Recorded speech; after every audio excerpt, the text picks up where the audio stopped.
¿Quién no ha fantaseado alguna vez con una máquina de hacer dinero? La idea parece irresistible. Si falta dinero, imprimimos más. Si hay pobreza, fabricamos billetes.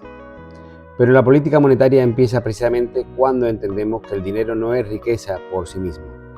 El dinero es, ante todo, una promesa social. Vale porque una comunidad confía en él, porque una institución lo respalda y porque sabemos que mañana otra persona lo aceptará. Por eso, falsificarlo o producirlo sin control no resuelve la escasez, puede destruir la confianza que lo sostiene.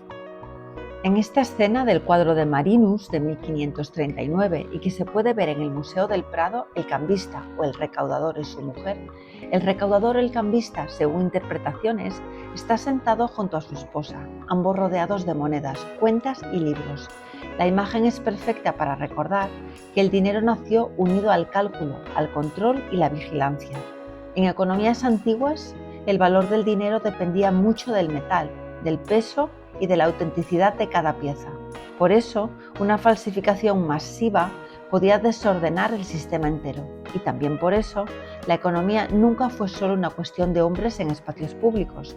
Las mujeres siempre han participado en las finanzas. Aquí vemos un ejemplo, dentro de la escena contable, participando en el mundo material del dinero, aunque la historia económica las haya relegado tantas veces al margen. Hoy el dinero ya no depende del oro o de la plata que contenga una moneda. Es dinero fiduciario, dinero que funciona porque confiamos en que será aceptado y porque existe una autoridad monetaria que protege esa confianza. Así conviene demostrar otro mito. El dinero no se crea solo con una imprenta o con una máquina. En las economías actuales, buena parte del dinero se genera cuando los bancos conceden créditos y crean depósitos, siempre dentro de un marco regulado por el Banco Central y, principalmente, por la compra-venta de bonos por parte de los bancos centrales, con las que regulan la cantidad de dinero en circulación. La política monetaria no consiste, por tanto, en fabricar billetes sin límite, sino en gestionar las condiciones bajo las cuales circula el dinero, se presta, se ahorra y se usa.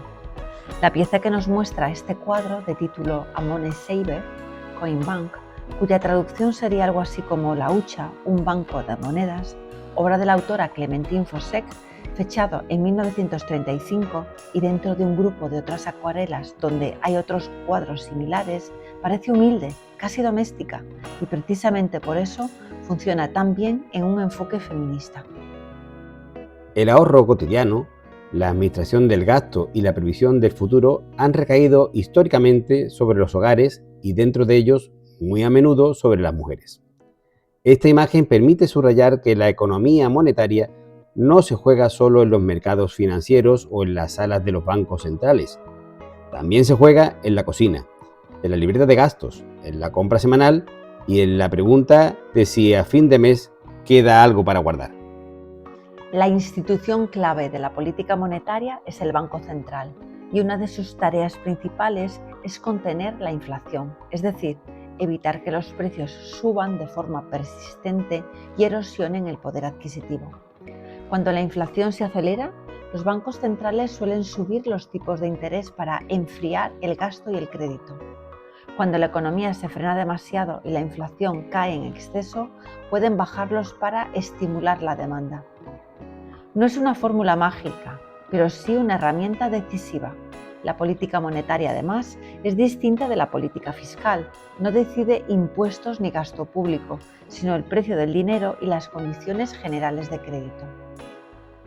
Johannes Vermeer, en esta obra de 1664, denominada Mujer sosteniendo una balanza, que puede disfrutarse en la National Gallery of Art, ofrece precisamente esto, la imagen de una mujer que sostiene una balanza inmóvil sobre una mesa con joyas y perlas. La imagen condensa muy bien la idea de equilibrio monetario. Un banco central no busca solo que haya dinero, busca que haya una cantidad y a un coste del dinero compatibles con una economía estable.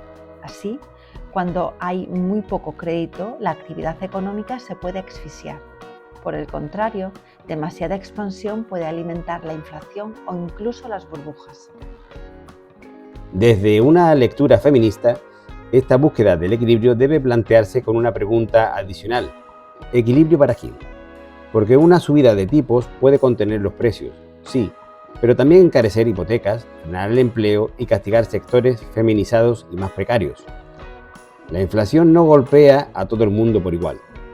Quien dedica casi toda su renta a alimentos, alquiler, transporte o energía, sufre más cada subida de precios.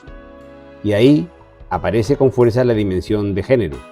Las mujeres están sobrerepresentadas en empleos mal pagados, en trabajos a tiempo parcial, en hogares monoparentales y en tareas de cuidados no remunerados.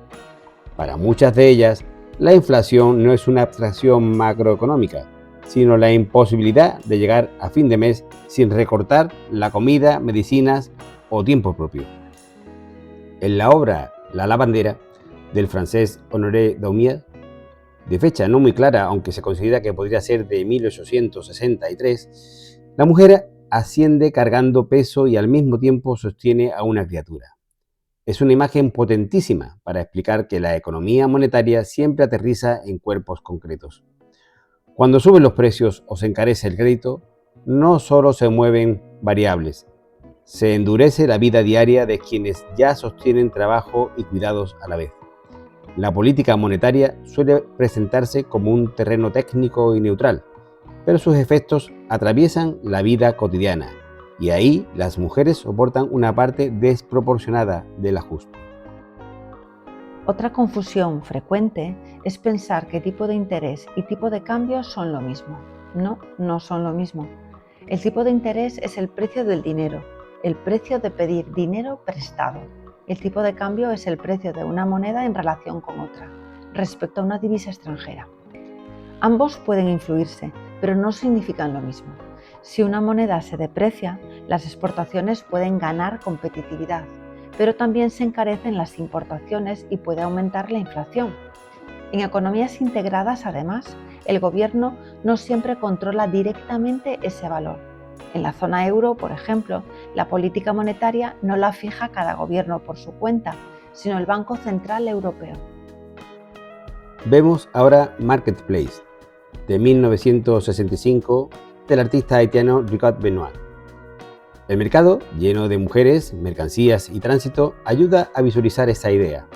El dinero es circulación, intercambio, manos que pagan y manos que cobran. En ese espacio del mercado en general se cruzan precios internos, salarios, créditos y comercio internacional.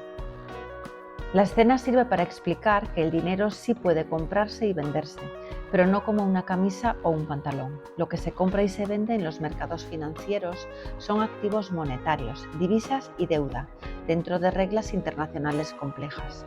Y otra vez, quienes venden o compran en los mercados cotidianos, organizan el consumo y absorben las oscilaciones de precios son muy a menudo mujeres. Aquí aparece una cuestión política de fondo. ¿Debe la política monetaria depender del gobierno? La respuesta habitual es que conviene que el Banco Central tenga independencia para evitar la tentación de manipular el dinero con fines electorales. Pero independencia no significa ausencia de ideología ni neutralidad social. Significa, más bien, que las decisiones que afectan a salarios, empleos, vivienda y deuda se toman en instituciones técnicas que históricamente han estado muy masculinizadas. Por eso, una mirada feminista no pide menos rigor, sino más democracia, más transparencia, más rendición de cuentas y más atención a cómo impactan esas decisiones sobre la desigualdad de género. Esta preciosa obra de ejecución, pero terrible de contenido, Una esclava a la venta, del sevillano José Jiménez Aranda, fechada en 1897 y visible en el Museo del Prado, nos recuerda que el poder monetario nunca es puramente técnico, está atravesado por jerarquías, por autoridad y por relaciones de poder. ¿Quién decide qué es estabilidad? ¿Quién define cuánta inflación es tolerable? ¿Qué deudas merecen rescate y cuáles se dejan caer? Poner estas preguntas sobre la mesa es introducir la economía en el terreno de la justicia, no solo en el de la técnica. Y todavía queda una última idea importante.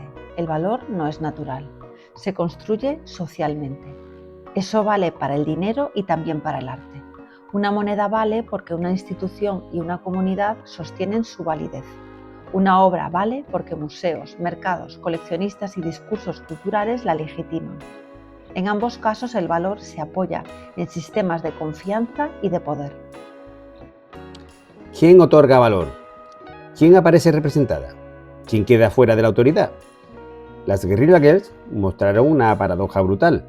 Los cuerpos de las mujeres abundan en los museos, pero las mujeres escasean como autoras reconocidas. Eso las llevó a crear este icónico póster de título "Do Women Have to Be Naked to Get into the Met Museum?". En castellano, ¿tienen las mujeres que estar desnudas para aparecer en el Museo Met? Algo parecido ocurre en economía cuando las mujeres sostienen el consumo, el ahorro doméstico y los cuidados, pero su experiencia apenas pesa en el diseño de las políticas. Mirar la política monetaria con enfoque feminista significa precisamente eso, recordar que detrás del dinero hay instituciones, detrás de las instituciones hay poder y detrás de cada decisión monetaria hay vidas concretas que no se ven igual desde todos los cuerpos ni desde todas las posiciones sociales. Esta perspectiva nos permite volver a la pregunta inicial. No, la pobreza no se resuelve con una máquina de imprimir billetes. Se resuelve con instituciones creíbles, con políticas coordinadas, con redistribución, con empleo digno y con una mirada que no reduzca la economía a un tablero abstracto. El dinero importa, pero importa aún más quién decide sobre él, con qué criterios y a favor de qué vidas.